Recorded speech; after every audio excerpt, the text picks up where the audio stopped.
Buongiorno Sindaco, preso al volo come sempre, questo format nuovo, sembra quasi, sai, il focolare di Obama, Sì, sai che diceva al pubblico, esatto. Su Netflix c'è anche il caminetto da accendere, ho visto come quindi volendo potevo mettere la lo prossima schermo volta mettiamo lo verde. schermo verde.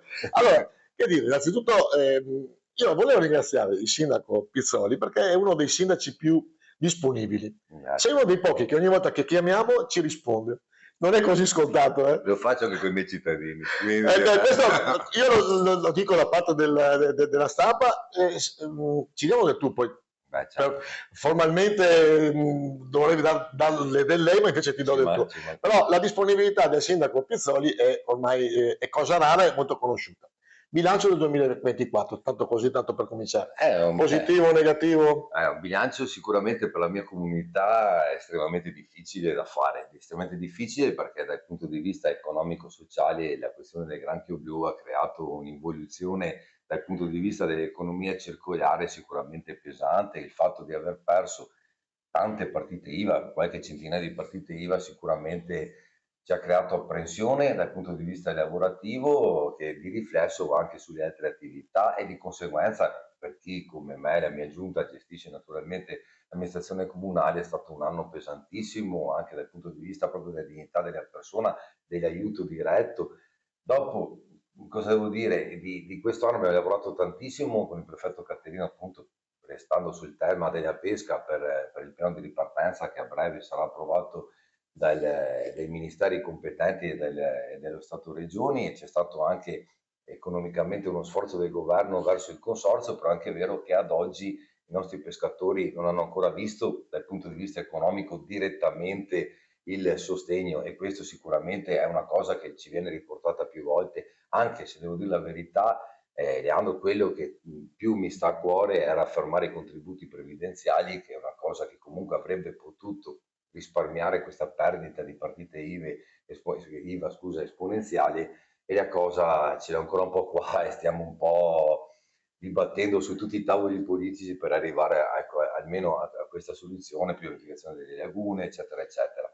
Da un punto di vista della conferma turistica del territorio, devo dire in un anno difficile, condizionato dal meteo, condizionato da tantissime altre situazioni, anche i dati riportati dal nostro ragioniere per quanto riguarda l'entrata della tassa di soggiorno e quindi anche della visitazione della permanenza sul territorio sono più che ottimi, forse anche in controtendenza rispetto ad altre località, il che sicuramente è un premio e un vanto da un certo punto di vista. E poi insomma tutte le attività correlate che hanno visto comunque un impiego dal punto di vista sociale, sportivo e urbanistico, credo che insomma sia stato un anno intenso di lavoro che forse vedremo più concretizzare quest'anno. Ecco, facendo un po' il giro della storia di Porto Tolle, 1966 alluvione, Porto Tolle è veramente a terra, si risolleva con la centrale, un momento economico importante, poi dopo la centrale ha un piccolo ribasso, c'è un momento economico importante con i laboratori di confezioni, questo qua vanno giù, la pesca è un momento straordinario, importante e questo momento è in difficoltà. Perché a questa, cioè non riesce a monetizzare oppure a consolidare le varie opportunità che ci sono state? Lei si è fatta questa È domanda? una bellissima domanda, ti dirò, e ti dico anche che più volte l'ho anche cercata di analizzarla, anche se storicamente, non solo per Porto Tolle, ma un po' anche dal punto di vista dell'Italia, basta che guardi gli ultimi anni, la tendenza a livello nazionale di come è cambiata anche la tipologia di scolarità e quindi anche di chi va all'università, cosa va ad effettuare e quindi la ricerca dell'agglomerato urbano importante, vedi che il 60% ormai è Sì, terziario però questo avanzato è e un quindi questo meccanismo però degli ultimi anni, però sì, sì. storicamente diciamo che noi eravamo legati a un'agricoltura che è stata quella che c'è un po' dopo gli enti di bonifica, l'alluvione, come raccontavi, ha creato sicuramente, ecco, aveva un attimo chiuso gli occhi per il resto perché tutti riscattavano il loro pezzo di terra, la loro abitazione, e conseguentemente è arrivata la centrale che ha dato un boom economico della centrale.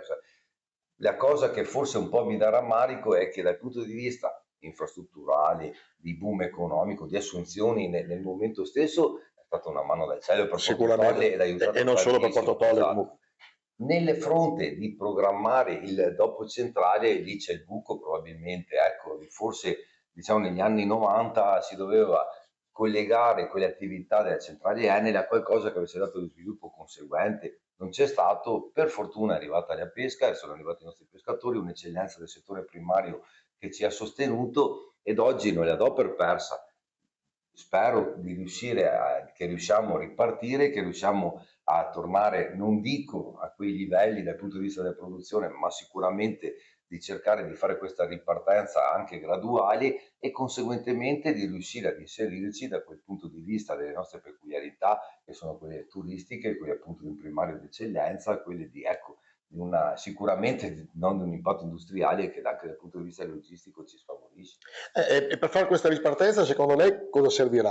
La ripartenza serve vivificazione delle lagune, serve protezione delle recinzioni che vanno moltiplicate, serve la cattura del granchio che verrà effettuata, adesso sembra ci siano anche questi accordi con questi stati che porteranno via, quindi potremmo anche monetizzare anche il granchio, la possibilità anche della diversificazione, perché oggi qualsiasi tipo di economia e se guardi anche qualsiasi tipo di medio-grande azienda ha la necessità della diversificazione. 2025, cosa manca secondo lei, secondo te, alterno Eh. il lei, secondo te, per una partenza importante anche dal punto di vista turistico? Si parlava delle ciclabili, sappiamo che ci sono due importanti progetti, non ultimo Adriatica, che dovrebbe passare qua dal vostro territorio. Sono solo le vie di comunicazione quello che bloccano un pochino o vi fa piacere che a voi rimanga eh, questo spirito anche pionieristico, cioè bisogna arrivare qua con un'altra dimensione.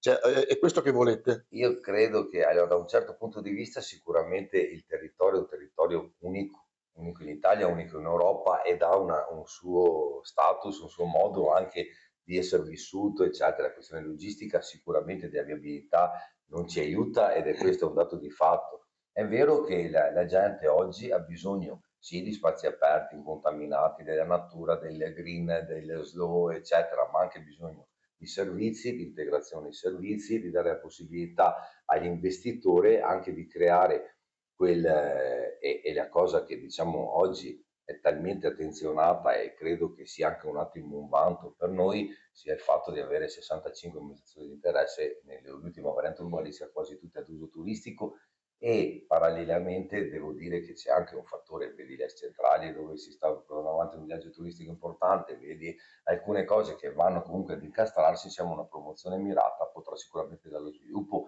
cosa che comunque in questi 5 anni credo sia agli occhi di tutti quanto sia effettivamente successo. Ultima domanda. Fra 50 anni come vede Porto Tolle? Tra 50 anni la vedo con i nostri figli Lei che sindaco ancora? saranno... Sì, Tu sindaco ancora? Io da lei. lo do proprio È un po' per scontato.